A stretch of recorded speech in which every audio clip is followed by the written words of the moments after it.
Bonjour, j'ai 3 minutes seulement pour vous parler speed dating vidéo, d'accord? Pour vous parler du livre Écris ton livre. Vous voyez deux cubes, la motivation et le lâcher prise. Pourquoi? Alors, ce livre, c'est le deuxième livre que j'ai publié. Alors, ça fait vraiment le mec qui se la pète. J'ai écrit un roman avant. J'arrive avec ce bouquin, donneur de leçons. C'est bon, je sais tout faire, je vais vous expliquer comment faire. Non, c'est pas ça. C'est pas le but du tout, d'accord? Ce livre, il est là uniquement pour vous apprendre à écrire votre premier jet. Ok? Je vais vous expliquer pourquoi. Écrire un livre, c'est un travail long. On n'écrit pas un roman en 2 heures. Il va falloir vraiment.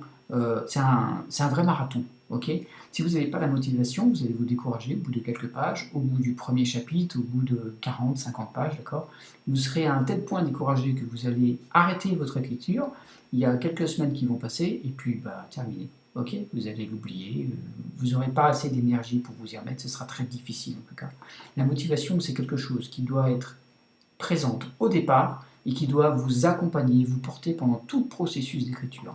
Alors ce livre, je l'ai écrit pour vous donner la motivation, pour partager la passion que j'ai pour l'écriture, ce que j'ai vécu, d'accord, les difficultés que j'ai rencontrées, ok, les solutions que j'ai trouvées. Moi, j'ai publié mon premier roman sur un blog, épisode par épisode. 100% du premier jet a été publié comme ça. Ce sont les commentaires des lecteurs qui m'ont donné plein d'idées, d'accord, parce que j'ai vu que ça accrochait à certains endroits, que ça réagissait en tout cas, et qu'il y avait des attentes que je n'aurais pas forcément vues sans ces commentaires. Voilà. Donc je me suis éclaté à faire ça.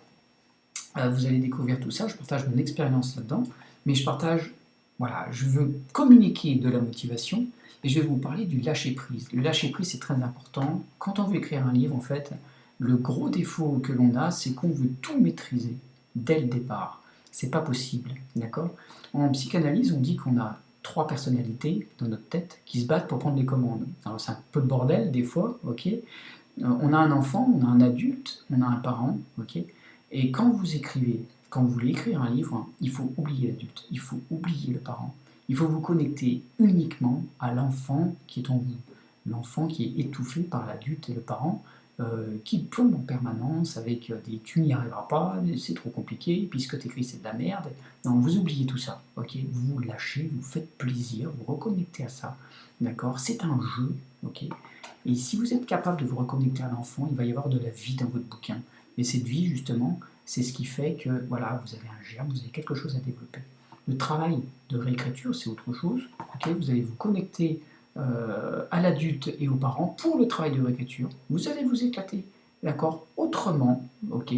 Mais dans un premier temps, c'est l'enfant qui est important. Et ça s'appelle le lâcher prise. Vous oubliez, vous lâchez, d'accord, tous les rôles qu'on vous demande aujourd'hui dans la vie quotidienne. Voilà, voilà. Donc éclatez-vous, faites-vous plaisir, écrivez votre premier jet, et puis pour le reste, j'ai pas encore les compétences, d'accord, mais il y a plein d'autres personnes qui pourront vous aider. Voilà. Écrivez ton livre, écrivez d'abord votre premier jet, et puis on parlera du reste après. Éclatez-vous. J'espère vous avoir donné envie d'écrire. À bientôt, merci.